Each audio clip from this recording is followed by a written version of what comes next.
Bonjour à toutes et à tous, c'est Thomas et Daryl.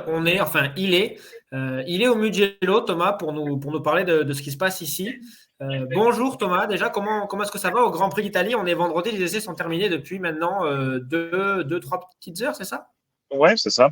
Bah écoute, il fait beau, alors qu'hier il avait bien plu. On s'inquiétait un peu de cette journée du vendredi où il allait potentiellement pleuvoir. Et c'était prévu d'ailleurs aux prévisions météo, mais en fait non.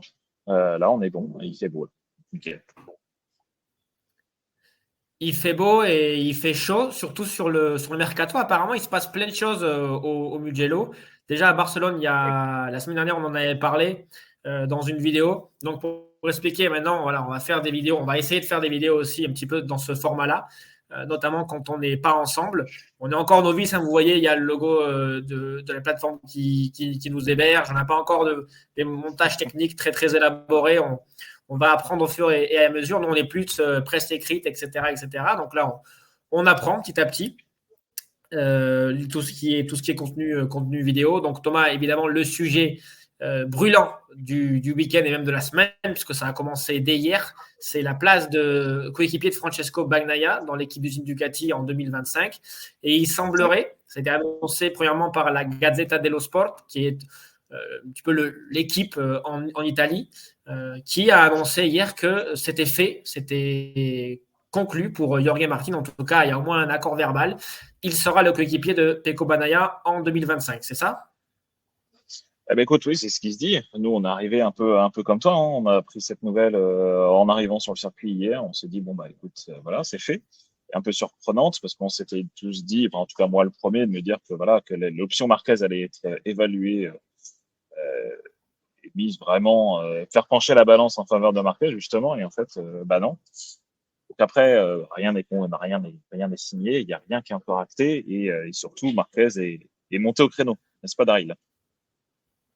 Oui, alors Marc, donc là on l'a à l'image, c'est la première fois qu'on fait ça, donc on est encore un petit peu en train de voir comment ça fonctionne. A priori, chez nous en tout cas, ça fonctionne. Marc, hier, il parlait et il expliquait que Pramac n'était pas une option pour lui. Donc le message à comprendre derrière, c'était moi je veux une équipe d'usine ou, et là c'est la nouvelle qui est apparue depuis une dizaine de jours, à la base son message c'était je veux une équipe d'usine et seulement une équipe d'usine, et maintenant c'est je veux the last version bike, c'est-à-dire la dernière version de la moto, c'est-à-dire une Ducati GP25. Et dans ses propos, on comprend en fait qu'il accepterait, a priori, une GP25 dans un team Gresini, par exemple. Ce que Oui. lui ne veut pas, c'est passer d'un team satellite à un autre team satellite, parce qu'il considère que c'est un petit peu de la stagner, que ça ne fait pas vraiment sens. Donc là, tout le monde se demande où va aller Marc. Est-ce que ses propos, c'est aussi une manière de mettre la pression sur Ducati pour donner une GP25 à l'équipe Gresini, sachant qu'aujourd'hui, le team Pramac a confirmé qu'il aurait deux motos officielles, donc deux motos 2025 l'année prochaine. C'était un petit peu en doute depuis quelques semaines. Maintenant, a priori, il n'y a plus de doute là-dessus. Ils avaient une option de contrat, ils l'ont validé. Donc, est-ce que Ducati va remettre cinq motos officielles, cinq motos 2025 sur la grille de départ, sachant qu'ils étaient, il y a quelques années, avec 5 motos de l'année, 5 motos officielles. Ils sont repassés à 4, 2 pour Pramac, 2 pour l'équipe d'usine. A priori, c'est un petit peu ça qui va aussi décider de l'avenir de Marc, Thomas. Ah bah oui, oui, totalement. Après, est-ce que Marc n'irait pas chez Pramac? Est-ce que, effectivement, comme tu dis, est-ce qu'il y aura une cinquième Ducati GP25? Ça, j'ai un petit peu de mal à y croire. Est-ce que, justement, Pramac n'arrête pas taper du poing sur la table en disant que nous, on va rester le team B avec des motos officielles et pas donner d'autres motos officielles à d'autres teams satellites? C'est aussi une façon aussi de récompenser un team qui est champion du monde, donc champion du monde en titre avec Martin. Donc bon, voilà. Écoute, Champion du c'est monde moi, par équipe, oui, hein, par on équipe, hein, précise. bien sûr, bien sûr, bien sûr. Et puis, bon, mine de rien, vice-champion du monde, leader actuel du championnat du monde avec quasiment 40 points d'avance. Donc, voilà, est-ce que aussi il n'y a pas un peu cette négociation qui tourne, qui se passe aussi en coulisses entre Pramac et voilà, et puisqu'à un moment donné, il va falloir que Ducati décide si oui ou non ils en mettent une cinquième. Et est-ce que Pramac va accepter aussi, bah, voilà, d'avoir aussi en concurrence une autre moto officielle semi-officiel, On, enfin, dans un team semi-officiel, on va dire. Tu vois ce que je veux dire? On reviendra sur le cas Marquez dans quelques instants, mais juste, tu fais bien de parler de Martin parce qu'en fait, on parle tellement de Marquez depuis hier qu'on oublie presque de mentionner que Martin, voilà, il va a priori être vêtu de rouge l'année prochaine. Et en fait, c'est tout à fait mérité hein, sur la piste. Si on prend la deuxième partie de saison 2023 jusqu'à aujourd'hui, c'est avec Pecco les deux plus Bien sûr. forts. Au moins en termes Et puis, statistiques, c'est clair. et puis après, même en dehors de ça, si tu veux, c'est compliqué. Imaginons, hein, ça peut arriver, hein, vu qu'on c'est parti, qu'il finisse champion du monde. Ça aurait eu une mauvaise impression, ça aurait été une mauvaise impression d'avoir un numéro 1 sur une marque concurrente l'année prochaine.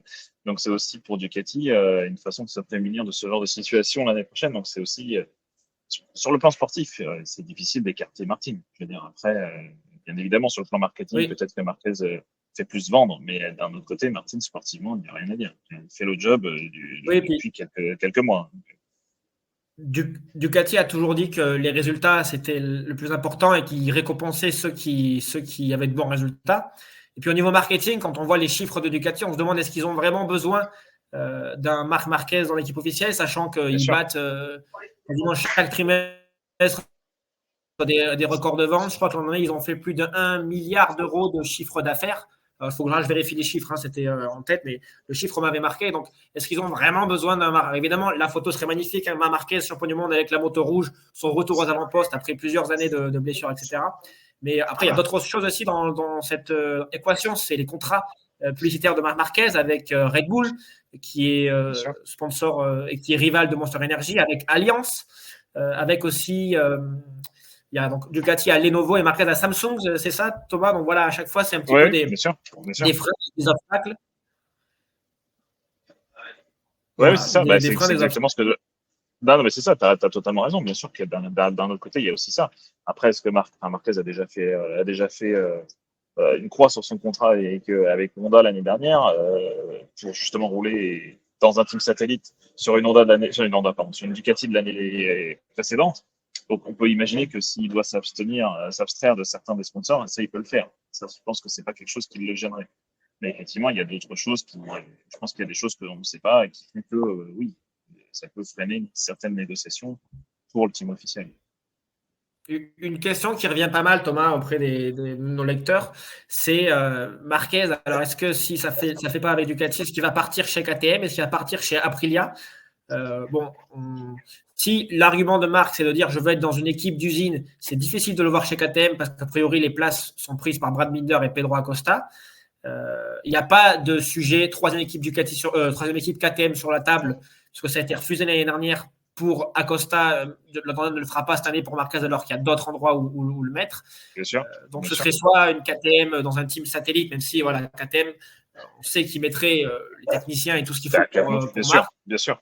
Bien sûr. soit Aprilia officiel à la place de Aleix Espargaro, voire Madrid Viñales qui, dans ses dernières déclarations, il dit qu'il est en train de réfléchir à ce qu'il fera l'année prochaine parce qu'il veut, en fait, il veut gagner et il veut prendre meilleure décision par rapport à ses objectifs personnels qui ne sont, il répète, pas l'argent, mais gagner des courses. Donc, la menace qui plane, il est en train de mettre de la pression un petit peu à Aprilia pour dire, bon, en fait, vous pensez que ma prolongation était acquise, mais peut-être qu'il va falloir je sais pas moi, rajouter un zéro ou faire des promesses de développement un petit peu plus élevées pour que je reste. Après, je le trouve un petit peu gonflé dans ses propos parce que, je veux dire, Aprilia lui a quand même ouvert la porte quand il a quitté subitement Yamaha pour les raisons qu'on connaît. Donc, ils lui ont ouvert les portes et ils lui ont donné un guidon qui fonctionne, qui marche avec une moto qui gagne. Donc, effectivement, quand il est arrivé, la moto gagnait pas. Mais il lui a fallu attendre quelques mois pour que Aleix Espargaro puisse gagner, que lui puisse remporter sa première victoire cette Cette belle année Aprilia. à Austin. Donc après, sans parler du sprint au Portugal, mais je veux dire, à Austin, il a quand même gagné son Grand Prix. Donc c'est compliqué de dire aujourd'hui, donnez-moi une moto qui gagne. Là, aujourd'hui, Aprilia est l'une des motos les plus compétitives du plateau. Donc je le trouve un petit peu gonflé, mais effectivement, comme tu dis, ça fait partie des négociations. Voilà, si vous voulez que je reste, il faut me faire monter un peu les enchères. C'est aussi une façon de négocier. Hein. C'est comme ça, hein. Tu le sais aussi bien que moi d'arriver. C'est ce que disait Aleix hier, interview à la télé espagnole. Il disait que sa moto est maintenant la deuxième plus prisée la Ducati, cette moto qu'on voit là à l'image. Aleix qui lui a confirmé qu'il serait pilote d'essai l'année prochaine, mais pas la marque avec laquelle il travaillera. On entend parler de Honda, de Yamaha, d'Aprilia. Voilà, donc on verra dans les prochaines semaines ce qui va se passer. Cette Aprilia, Thomas, c'est peut-être cet homme-là qui va aller la récupérer. Enea Bastianini, donc, qui lui, en fait, dans tout ça, on parle beaucoup de Martin et de Marquez, et ce qu'on oublie un peu de dire, c'est que ça veut dire que Bastianini va, a priori, quitter l'équipe officielle Ducati. Écoute, c'est pas celui qui est sur le nom de sur les lèvres de tout le monde aujourd'hui, ça c'est clair. C'est quelqu'un qui, même si c'est un bon lieutenant, on va pas se mentir, pour Bagnaia, c'est quand même un pilote qui vient pas le chatouiller dans la course au titre et qui a fait quand même de bons résultats. Donc ça reste un pilote valeur sûre. Quand il n'est pas blessé comme l'année dernière, ça reste un pilote qui est capable d'être devant régulièrement. Mais effectivement, je pense que s'il est écarté du projet Ducati, oui, ça reste la solution la plus logique de rejoindre Aprilia.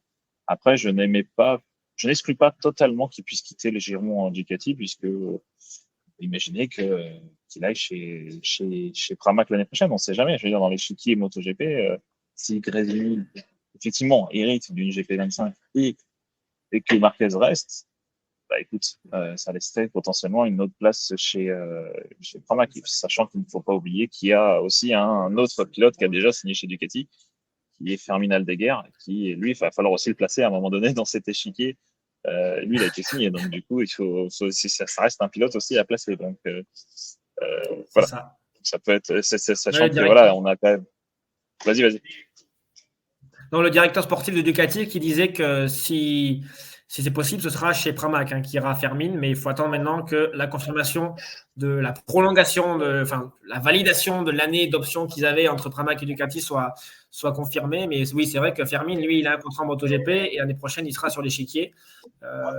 C'est ça. Il faut voir si Pramac. Ce qui arrangerait bien Ducati, parce que sinon, il faudrait mettre Fermin soit à la VR46, soit chez Gresini, et c'est pas vraiment c'est pas ce qui a été pensé. Ça n'a pas été pensé pour ça, en tout cas, l'écosystème actuel. Bah écoute, voilà, je pense qu'on fait la transition après avec les deux pilotes VR46. Je pense qu'on va en parler. Eh ben, effectivement, oui, qui s'appellent Marco Bezzecchi et Fabio Di Giannantonio, qui eux aussi ont émis hier le souhait d'avoir une moto d'usine, en tout cas intérêt à avoir une moto d'usine l'année prochaine. Pourquoi pas une Aprilia? Il faut savoir qu'Aprilia, ils aimeraient avoir un pilote italien dans leur équipe officielle. Pourquoi? Parce que pour l'instant, ils n'en ont pas. Ils ont 3 Espagnols et 1 Portugais, si on prend l'ensemble avec Trackhouse Aprilia. Et ils veulent un pilote italien sur leur moto italienne. Ils veulent gagner avec le drapeau italien, comme ils l'ont fait sur d'autres courses comme l'Africa Eco Race en Rallye Raid. Et ça avait eu un bel impact médiatique en Italie. Donc voilà pourquoi est-ce qu'ils aimeraient aussi faire de même en MotoGP. Ils ont donc Bastianini comme client qui intéresse beaucoup Massimo Rivola. Il parle aussi de Bezzecchi. Pourquoi pas Thomas Di Giannantonio? Parce que Di Giannantonio, on en parle peu. Et en fait, c'est cette année l'un des meilleurs pilotes du championnat. Son classement, je vais vous le redonner tout de suite, mais il est souvent entre la 5e et la 7e, 8e place. Il fait mieux que Bezzecchi cette année. Donc, pourquoi pas prendre Fabio Di Giannantonio sur une Aprilia si jamais il n'arrive pas à se mettre d'accord avec l'un ou avec l'autre. Bien sûr, sachant que, encore une fois, dans cet échiquier Ducati, on a quand même un Franco Morbidelli qui est un pilote VR46, il ne faut pas l'oublier, mine de rien. C'est un pilote qui, j'ai du mal à le voir disparaître comme ça l'année prochaine. En tout cas, je ne pense pas qu'il puisse disparaître comme ça, parce que mine de rien, Franco Morbidelli fait quand même aussi des bons résultats. Il faut rappeler qu'il est arrivé blessé, qu'il n'a pas eu de test. Enfin, il est blessé, non. Mais il s'était blessé pendant un entraînement au Portimao, qu'il est arrivé en début de saison sans test préalable sur la GP24, du coup, et qui, du coup, commence à monter un peu crescendo, donc à faire de bons résultats. Donc, j'ai du mal à le voir quitter comme ça le MotoGP, ou en tout cas de se retrouver sans guidon du jour au lendemain. Donc, effectivement, ça peut être juste un échange entre Di Giannantonio et Morbidelli, et puis Morbidelli qui, lui, resterait chez VR46 et Di Giannantonio qui hériterait peut-être d'un guidon chez Aprilia. De toute façon, pour l'instant, on parle, oui, un tel va être dehors, mais il y a officiellement un seul pilote qui monte, c'est Fermin Aldeguer, donc un seul pilote qui sort, et pour l'instant, ce pilote, c'est Aleix Espargaro. Donc, a priori, pour l'instant, il n'y a pas de deuxième pilote MotoGP qui serait mis dehors. Ce serait juste des changements de Exactement. pièces dans ce puzzle. Exactement. Donc après, effectivement, tout le monde commence à parler de Raúl Fernandez, d'Augusto Fernandez, mais voilà, pour l'instant, il n'y a rien d'acté ou comment dire, de décider, quoi. Donc, voilà. Didier Antonio, donc 9e place du championnat avec 20 points de plus aujourd'hui que Marco Bezzecchi. Il me semble qu'il passe en Q2 aujourd'hui directement. Non, pardon, les deux sont en Q1 ce week-end au Mugello. Mais voilà, Didier Antonio, ça reste un pilote qui a gagné un Grand Prix l'année dernière et qui, mine de rien, s'en sort. C'est le premier pilote en GP23 après Marc Marquez actuellement. Ouais, Ce qui est c'est pas sûr. mal. Là, clairement, il montre que Ducati a bien fait de le confirmer, hein, parce que lui aussi était sur la sellette l'année dernière avant de gagner en Qatar, donc et de faire son podium en Australie. Donc oui, clairement, il montre qu'il est là, que Bezzecchi galère sur cette GP23 et que lui, pour l'instant, il arrive à la faire fonctionner. Donc peut-être que la tendance s'inversera dans les prochaines courses. Mais c'est vrai que dans le jardin Ducati, c'est lui qui montre qu'il est devant Bezzecchi. Voilà. On va avoir aussi. Alors en fait, tout le monde un petit peu dans le paddock attend de savoir ce qui va se passer au niveau de cette équipe Ducati et des choix de Marc Enea. Parce que les pièces en fait vont s'assembler au fur et à mesure que les décisions vont tomber. On a plein de pilotes qui sont en train de réfléchir, notamment Joan Mir, par exemple, dont l'avenir chez Honda est assez incertain. Donc, quand on lui parle dans sa langue natale, qui est espagnol et le catalan, c'est vrai qu'il a l'air quand même assez décontenancé. Je ne veux pas dire désespéré, mais voilà, il a parfois des mots qui sont assez forts. Mais ce sont des pilotes qui n'ont pas la priorité aujourd'hui sur le marché des transferts. Donc, une fois qu'on aura les cadres un petit peu situés, qu'on saura où va Marc, où va Jorge, où va Enea, la suite devrait s'enchaîner. Et, moi, j'imaginais bien, hein, Joan Mir, a priori, ça ne le ferait pas, tu nous disais à Barcelone, mais sur une Aprilia avec Davide Brivio, l'homme avec qui il a été champion du monde en MotoGP en 2020 chez Suzuki. Pourquoi pas aussi, si aucun rookie de la Moto 2 ne monte chez KTM, pourquoi pas avoir un Joan Mir sur le KTM Gaz. Voilà, il y a plein de choses qui peuvent se passer. On parle aussi de Jack Miller qui a dit hier que, en gros, il a fait comprendre qu'il avait bien compris que sa place chez les Orange dans l'équipe officielle était extrêmement menacée par Pedro Acosta et qu'il était même prêt, je cite, à la céder pour ne pas que Acosta parte chez un autre constructeur. Bon, en gros, ça, on voit ce que ça veut dire, Thomas. Ça veut dire que Pedro Acosta, a priori, l'année prochaine, c'est du orange. Écoute, c'est difficile de penser le contraire. Là, pour le coup, avec ce qu'il fait, même reste ses erreurs aujourd'hui, parce qu'il a quand même enchaîné pas mal d'erreurs aujourd'hui.